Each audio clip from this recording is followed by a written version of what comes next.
our block to own the brand new Nissan Stanza sedan. I love this luxurious, roomy interior and stereo with cassette. Once I drove this front-wheel drive beauty, I bought it. Then Jack drove it and bought The early 80s was a time of many new models for Nissan, as they began rebranding from Datsun to Nissan in their export markets. The Datsun 210 became the Nissan Sentra, the 810 the Maxima, but the first Nissan model you could buy at any American Datsun dealer sporting full Nissan branding was the replacement for the 510, the new Nissan Stanza. The Sentra would follow soon after, but the Stanza was the first of their mainstream models to make the switch from rear to front-wheel drive, and it would be the brand's offering for the slightly larger than EcoBox market, designed to comfortably carry at least a family of 4, maybe even 5. I can cross my legs. It feels like a limousine. This meant it would primarily be competing with vehicles like GM's J cars, Chrysler K cars, and of course the Accord and Camry. There was a real opportunity here if Nissan got this right. So did they? Only one way to find out. Let's dive in and take a look. 1980s drumroll, please.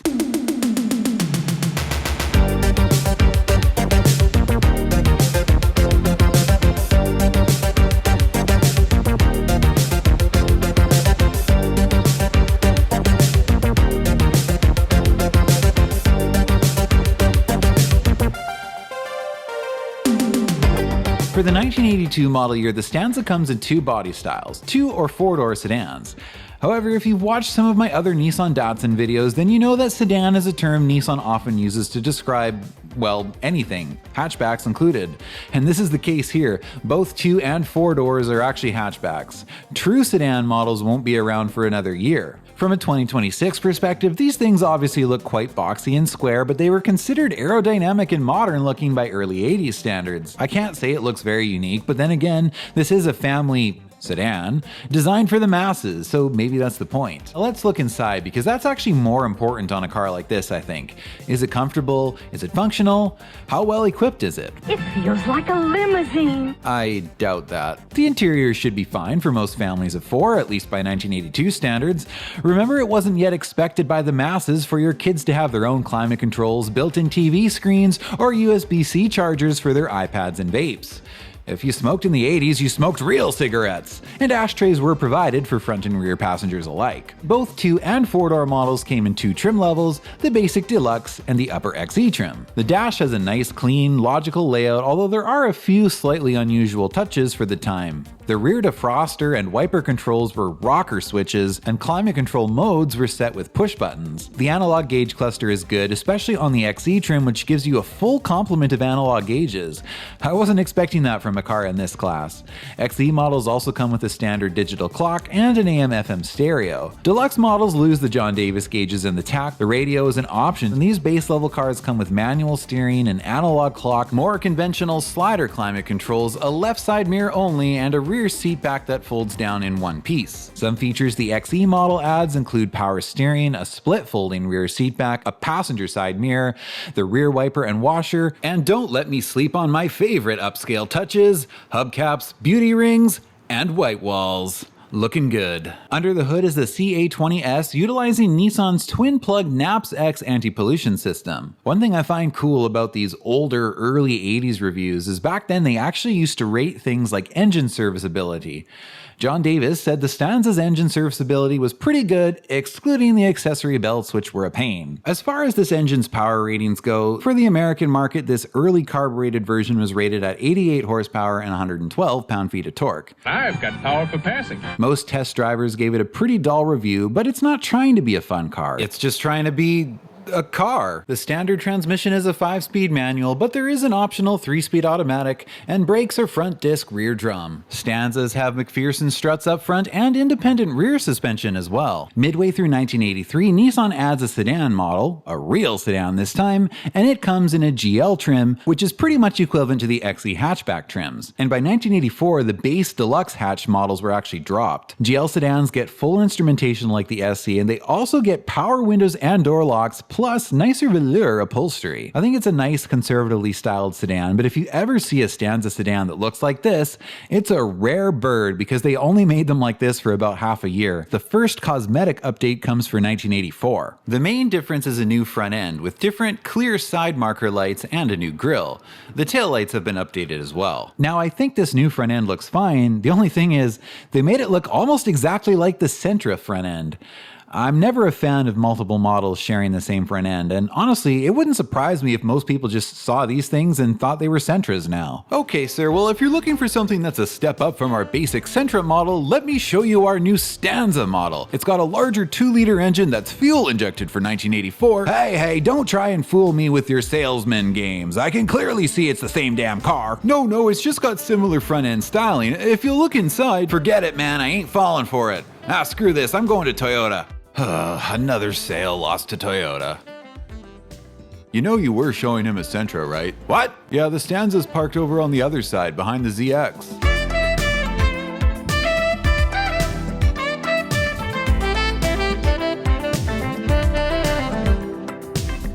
Also for 1984, the Stanza engine gets upgraded to fuel injection, and power ratings bump up to 97 horsepower and 114 pound-feet of torque. In 1985, all Stanzas get new flush mount headlights, but the big news for this year is the introduction of the Stanza Wagon. Now the Stanza Wagon doesn't really look too much like a Stanza aside from the grille and headlights, but this isn't surprising because the Stanza Wagon is not technically a Stanza at all. It's an export of the Nissan Prairie, which had already been on sale in Japan since 1982. For whatever reason, Nissan of America decided to market it as part of the Stanza lineup, perhaps since the Stanza nameplate was at least already somewhat established, rather than try to market it as a new model. Maybe they didn't want to overwhelm people with yet another new model name right after changing not only their brand name but also every single one of their model names over the last 3 years. Nissan Canada took a different approach though. Those were sold here too, and I actually remember seeing a decent amount of them on the road back in the day. But here they were marketed as their own model, the Nissan Multi. Not only is it practical, sir, but when winter comes, I'm sure you'll appreciate the Nissan Multi's on-demand 4-wheel drive system. Well, that's an insult and a half, eh? I don't need no 4-wheel drive. I've been driving in the snow since before I could walk. Where did all your rear drive Datsuns go? I want to do donuts. What kind of Datsun dealer doesn't sell any Datsuns? We're working on changing the signage, sir. We're waiting. Out of hell with this. I'm going to Toyota. Now the Stanza Wagon does share its engine with the other models, and it's available with a 5-speed manual or a 3-speed auto. It will pretty comfortably fit a family of 4 or even 5, but if you have more kids than that, there are optional jump seats that could be installed in the back, allowing you to haul up to 7 passengers. Or you can take advantage of this roomy back area for cargo hauling. Another thing that's really cool about this wagon is its dual sliding rear doors, so it's actually kind of more like a mini minivan rather than a wagon. There are no B-pillars, so you get this really wide, unobstructed entrance when you open the doors. The dash layout does have a few drawbacks compared to other Stanzas. The radio is placed way down, on the floor almost. Now they did add a volume knob and scan button up here to try and negate this inconvenience. Here's a thought though, look at how much room this clock is taking up. Surely that could have gone somewhere else, and then the radio could have been here. Of course, the coolest thing about the Stanza Wagon is the availability of a 4-wheel drive model. 4-wheel drive models use an on-demand 4-wheel drive system which is activated from a button on top of the shifter. I just love little on-demand 4-wheel drive cars like this. It's super cool. And if you're wondering what 4-wheel drive system the Stanza Wagon uses, well, it's the same one that's in the B12 Sentra 4-wheel drive wagon. The Nissan Prairie is actually built off of the Sunny platform. There's an indicator light on the dash to let you know when 4-wheel drive is engaged, and speaking of the instrument cluster, it's got that 80s square pattern background that seemed to be very in style in mid-80s instrument clusters. These wagon clusters do not get the John Davis gauges, however, and the tach is actually only standard for the first couple model years. For 88 and I think maybe 87 as well, the tach becomes a 4-wheel drive only feature. And look at this now. I guess in the later model years they either got rid of the clock or maybe it became an option. So now there's just an empty compartment here and the radio is still banished to the floorboards. Another interesting interior feature is it has one of those truck style pull and twist e-brakes. Oh well, not like you're going to be doing any e-skids in these. In fact, I wouldn't even recommend any high-speed obstacle courses. These wagon models have a light rear end, use torsion bar rear suspension, and have a pretty high center of gravity, so you might roll it. Despite 1986 being the last model year for first generation regular Stanzas, this Stanza wagon would continue to be sold in this form all the way through 1988. And that's the first generation. I think it's not bad, it's just a car. But now let's move on to 1987 and take a look at the second Stanza generation. And with Stanza, the future looks good. America has made the Nissan Maxima their #1 choice in luxury cars. Out of that great Maxima tradition comes the first all-new 5-passenger family car from 1987, the Nissan Stanza. Nissan tried something a little different for the second Stanza generation. The first gen had quickly become overshadowed by competitors like the Camry and Accord, and I really don't think it looked different enough from the Sentra to persuade most buyers over to its higher price point. So for the second generation, the Violet platform is out, and the Stanza is now built on the Bluebird platform. This means it's now sharing its platform with the Maxima, and it shows. The styling really does look Maxima-like, and I think this Stanza definitely looks more upscale. Nissan's strategy seems to be, if people aren't willing to buy a Stanza that looks like a Sentra but is more expensive, maybe they'll buy a Stanza that looks like a Maxima but is cheaper.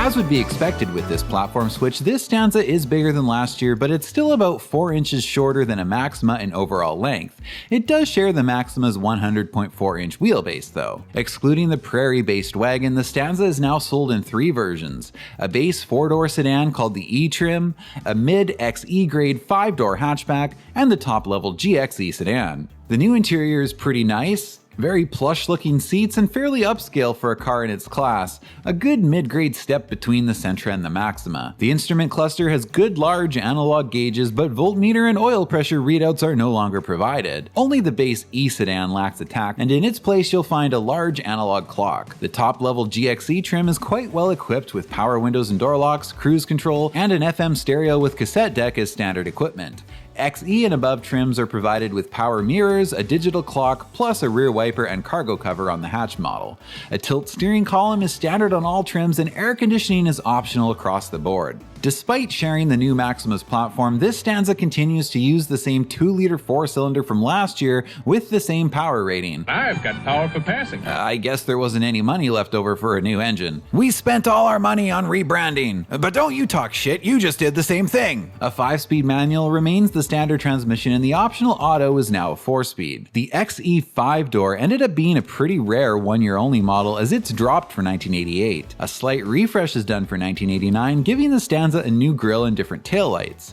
I don't mind the new grille, but I don't think these new taillights look as good. Outside of the US and Japan, few markets saw this version of the Stanza, as most other markets sold the full Pulsar line, which kind of took this Stanza's place. Some European countries had this generation Bluebird sold as a locally assembled version built in the UK. And that's already it. This generation only stuck around for 3 years in America, and there isn't really a whole lot to say about it.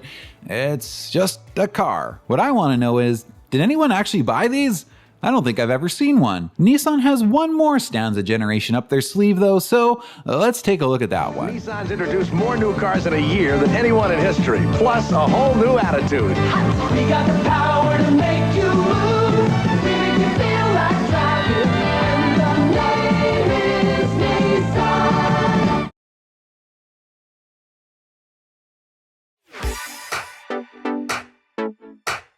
Alright guys, I gotta admit, this Stanza, I kinda like. The 1990 Stanza is again based off the Bluebird, this time the U12 series, which came out for the 88 model year in Japan. The U12 has some pretty cool versions in Japan. There was a 4-wheel drive model, plus beginning in 1990, some models came with Nissan's legendary SR20 engine, both naturally aspirated and turbo versions. I've got power for passing.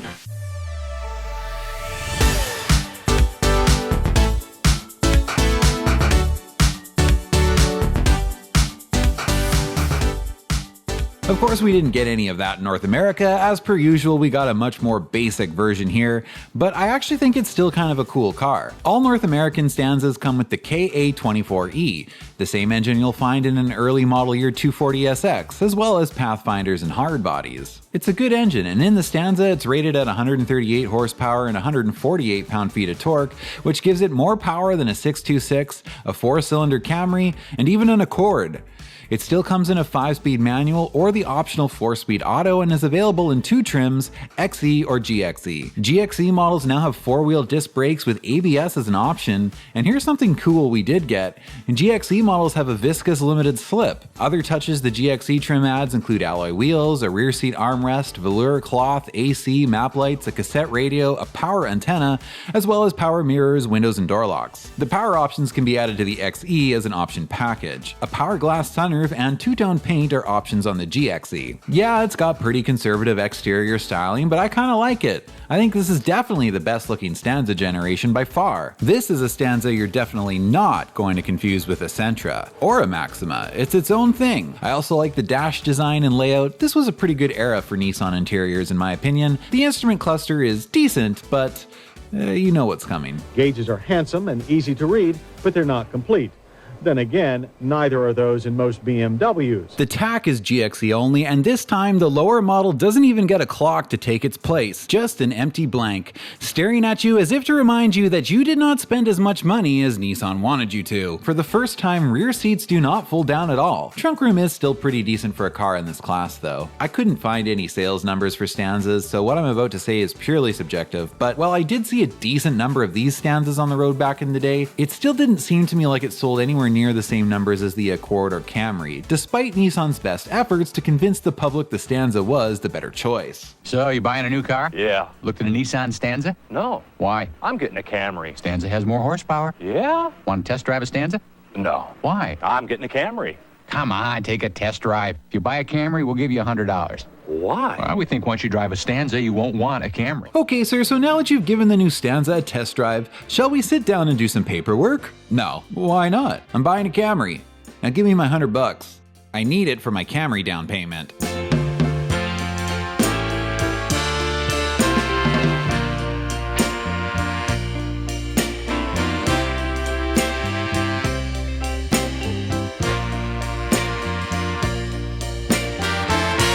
It's worth mentioning that this Stanza is the first one to see the Australian market since the OG Datsun Stanza, which to us was the second-gen Datsun 510. Despite getting the Stanza nameplate before us, first and second-gen Stanzas, or I guess second and third generations from an Australian perspective, were never sold there, probably because they had the full Nissan Pulsar range, which like I mentioned earlier took the Stanza's place in many markets outside of North America. This Stanza wasn't sold under the Stanza name in Australia though, it was sold as the second generation Nissan Pintara. The first gen was actually a Skyline platform car, and it was a locally produced version of the U12 built in Australia. These Pintara came in 4-door sedans and a 5-door called the Pintara Super Hatch. Most of these Pintaras still used the CA20E as their powertrain, only the sporty TRX version got the KA24. Under Australia's button car plan, this Pintara was also rebadged and sold as the Ford Corsair, but unfortunately neither the Pintara nor Corsair proved to be very popular with Australians. They sold very poorly and are actually credited with playing a significant role in shutting down Nissan Australia's production facility in Clayton. While they were in production though, there was a version of the Nissan Pintara Super Hatch that was exported to Japan to be sold as the Nissan Bluebird Aussie and came complete with a stuffed kangaroo in the glove box. Love his car. It's a Nissan, that's my car. Moving back to America, for 1991 the only change was adding power mirrors as standard to the XE, and in 1992 they added a sport-oriented model called the SE. It came with most of the GXE features plus a rear spoiler, fog lights, a blacked-out grille, and a leather-wrapped steering wheel and shift knob. They maybe should have had this model available right from the get-go. I think this Stanza needed to be marketed as more of a sports sedan alternative to the Camry and Accord. It was never going to beat those two in a pure family sedan competition. Those two models were way too well established by this point, and they were a little bigger too. Once again, this Stanza would last only 3 years in America, and it was replaced by the Altima for 1993. Nissan Altima video coming soon.